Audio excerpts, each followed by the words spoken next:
Governments have often used geography as a weapon. They've built walls to stop movement, dug canals to redirect trade, but there is a newer, quieter version of this, one that looks from the outside like economic development. You'll see cranes over a skyline, a 6-lane highway with almost no traffic, and images of a city where entire floors of apartments remain dark at night. Not because there's a blackout, but because nobody moved in. It is called a ghost city. China has enough empty apartments right now to house the entire population of France, twice over. Saudi Arabia is spending more than the GDP of Portugal on a city that currently houses almost no one. Malaysia built a metropolis for 700,000 people that today holds fewer residents than a mid-sized English town. These are not accidents, they are policies. And understanding why they exist will change how you think about who decides where human civilization goes next.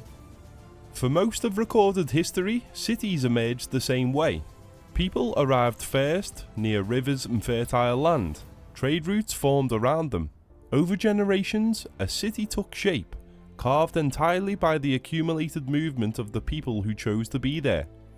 There are exceptions, however, planned capitals like Brasilia and Canberra. Cities built by governments in deliberate locations for political reasons. That instinct is not new. But the ghost city takes that instinct and scales it into something without real historical parallel. Entire metropolitan areas built in full before the population arrives. Not a capital building and a few government offices, a complete city. Schools, hospitals, high-speed rail connections, millions of apartments, all of it finished, all of it waiting. 3 forces produce this, and each one reveals something different about the relationship between power and place. Force 1 is demographic pressure. Hundreds of millions of people migrating from rural areas to cities across Asia and Africa, faster than organic urban growth can absorb them. Force 2 is economic structure. In certain economies, particularly China's, building cities is the economy. Construction generates GDP, it employs millions, and satisfies local government revenue targets, regardless of whether anyone moves in. Force 3 is the one nobody talks about in the press releases: geographic control. The use of new cities not to house people who are coming, but to move people who are already there, to reshape territory, to redraw demographic maps with concrete instead of borders. These 3 forces are not always separable. Sometimes all 3 operate in the same project. Let's start with the most defensible version of the ghost city. China is experiencing the largest urbanization event in recorded history. Between 1980 and today, China's urban population grew from roughly 200 million to over 900 million. The country added more urban residents in 4 decades than all who currently live in Europe. And it is not finished. Chinese planners project another 300 to 400 million people will move from villages to cities over the coming decades.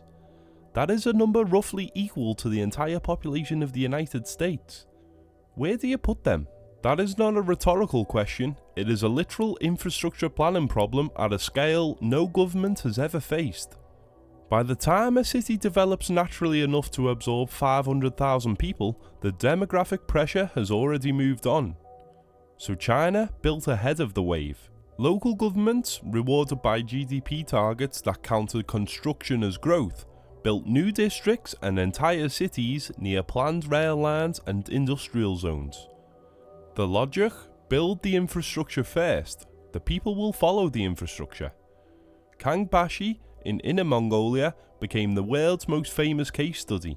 Built to house nearly 1 million people, it sat largely empty for years. It held up as proof that central planning is fundamentally disconnected from human reality. But Kangbashi is now growing. It currently has somewhere between 100 to 200,000 residents.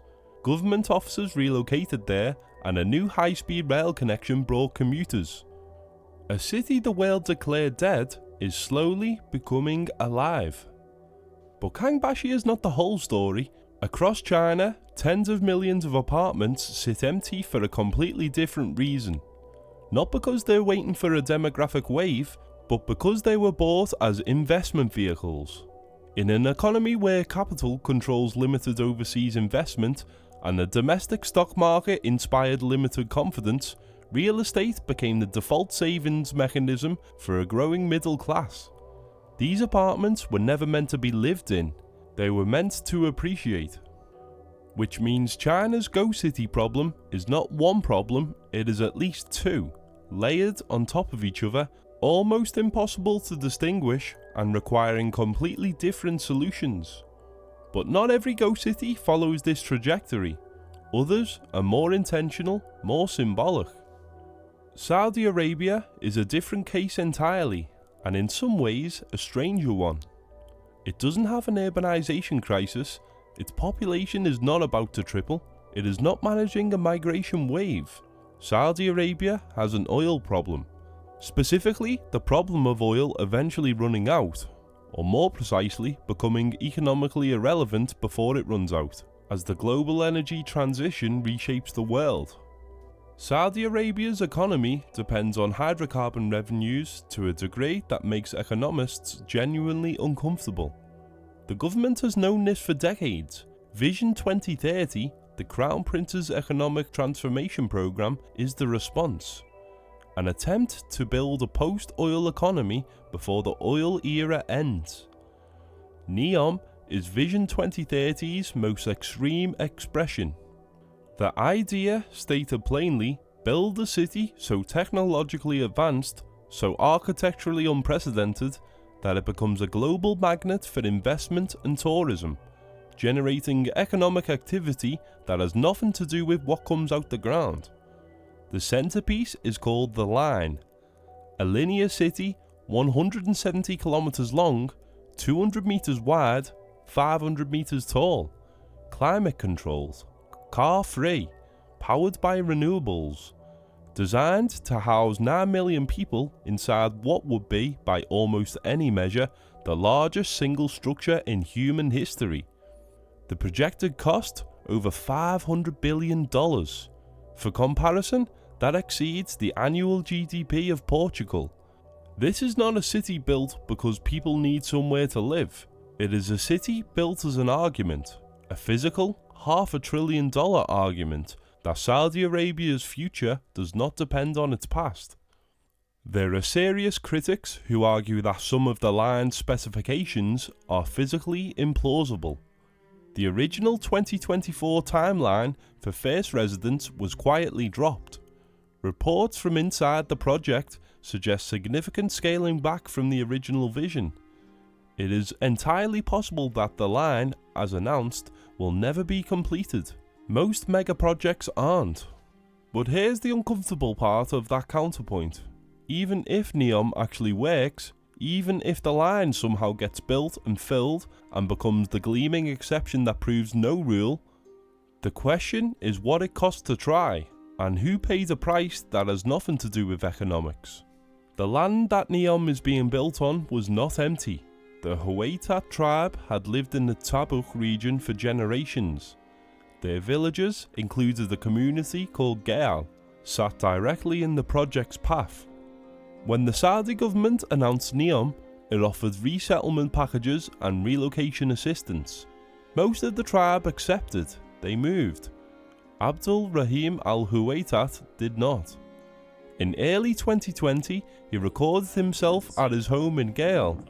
He posted the videos online from his phone, speaking directly to the camera, calm and clear. He was not leaving. His family had lived on that land for generations. That was not something that could be valued, packaged and transferred. He rejected the framing entirely, that the future of Saudi Arabia required his home to be erased. The government's response was not further negotiation. In April 2020, Saudi security forces come to Gaal. There was a confrontation. Abdul Rahim al-Huwaitat was killed. The official account stated that he had opened fire on the officers. Human rights organisations, including Amnesty International, investigated and characterised the killing as an extrajudicial execution. His relatives who spoke publicly about what happened were arrested. At least one family member was sentenced to death for social media posts about the case, a sentence later reduced following international pressure. His name does not appear in NEOM's press materials. The architectural renders of the line do not show what was there before. Abdul Rahim al-Huwaitat is not the first person killed for refusing to move for an infrastructure project. Highways have bulldozed neighbourhoods. Railways have cut through communities for 2 centuries. That history is long and genuinely complicated. But his case makes something specific visible. Something the economic framing of ghost cities tends to soften. A ghost city is presented as progress, as development, as a gift to the future. He looked at that gift and said, "I didn't ask for this. This is my home." He said no to a city that had not been built yet, and the city won anyway. There's a third version of the ghost city that nobody puts in the press release. In regions of China where the state has faced long-term tensions with ethnic minority populations, principally in Xinjiang and Tibet, a pattern has been documented by satellite imagery analysis, academic researchers, and investigative journalists. New towns appear. The template is recognisable: rows of identical apartment blocks, 6-lane roads running between them, largely empty, government buildings placed at the administrative centre, lit more brightly than the residential towers around them, surveillance infrastructure woven through it all. The buildings look like development. The function, researchers argue, is different. These towns are designed not primarily to absorb a demographic wave, but to reorganise an existing population, to bring Han Chinese settlers into regions that were historically majority Uyghur or Tibetan, to concentrate minority populations in dense, legible, surveilled urban environments, moving people out of dispersed rural communities that are harder to monitor and govern. The Chinese government contests this characterization. It describes these developments as poverty alleviation programs, but the broader pattern is not uniquely Chinese in historical terms. Colonial powers used planned settlements to reorganize territories across Asia, Africa, and the Americas for centuries. The plantation towns of Ireland, the American reservation system. The Soviet Union moved entire ethnic groups by train.